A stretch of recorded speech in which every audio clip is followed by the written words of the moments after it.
Menginjakkan kaki di desa Kutai Lama, seakan berada di sebuah desa yang terpencil.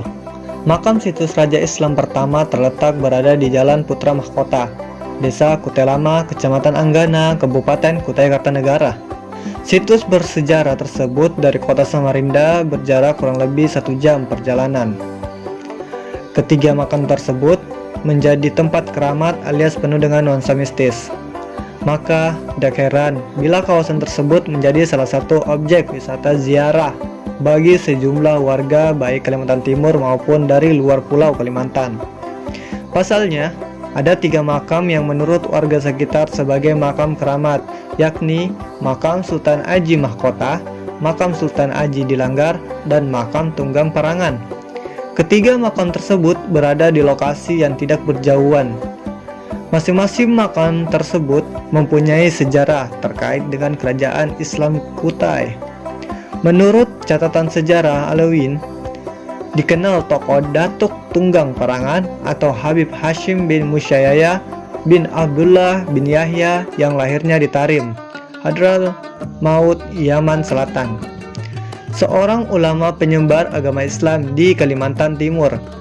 Habib Hashim bin Musyayaya keluar dari Hadramaut, Yaman, hijrah untuk menyebarkan Islam di Pulau Jawa, Pulau Sumatera, kemudian Pulau Sulawesi.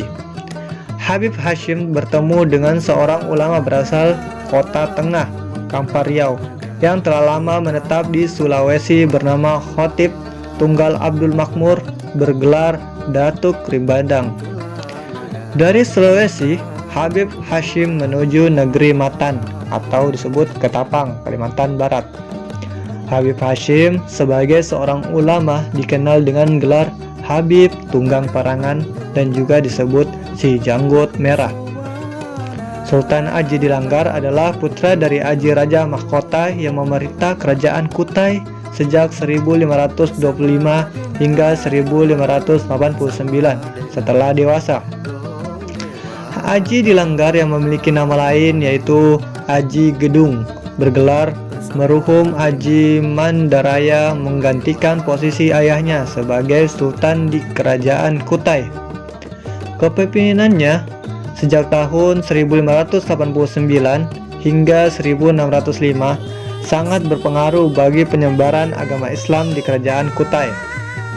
Bahkan Aji Dilanggar adalah raja Islam pertama di Kutai yang membangun langgar serta menyebarkan agama Islam di kerajaan Kutai, khususnya di kawasan Kutai Lama. Ini diungkapkan oleh Trisna, seorang staf Badan Pelestarian Peninggalan Purbakala Kalimantan Timur. Pada saat wartawan lensahukum.co.id mewawancarainya, hingga saat ini ketiga makam tersebut sering dikunjungi pengunjung. Salah satunya berasal dari Batua, Samarinda, dan kami bersama para rombongan sering berziarah ketiga makam tersebut. Selain ziarah kubur untuk mendoakan salah satu pendiri Islam di Kutai ini, yang salah satu waliullah merupakan orang soleh yang doanya sering dikabulkan oleh Allah Subhanahu wa Ta'ala semasa hidupnya, dan setelah meninggal pun berkah dan karomahnya pun masih terasa hingga saat ini. Kita hanya sekedar bersyariat agar keinginan kami dikabulkan oleh Allah dengan perantara serta keniatan kami diridhoinya, ujar Rusmina. Rata-rata dalam 1 minggu, ratusan orang yang berziarah dari berbagai wilayah. Ada yang dari Samarinda, Balikpapan, Banjarmasin, Pontianak, ada juga yang sengaja jauh-jauh datang dari Jawa. Ada juga yang sengaja membawa bekal makanan, dan ada pula yang membawa sesajen. Akan tetapi semua saya serahkan kepada masing-masing penziarah, asalkan mereka mengikuti aturan dan tidak melanggar ketentuan tata tertib pengunjung ziarah, ungkap Haji Hasan.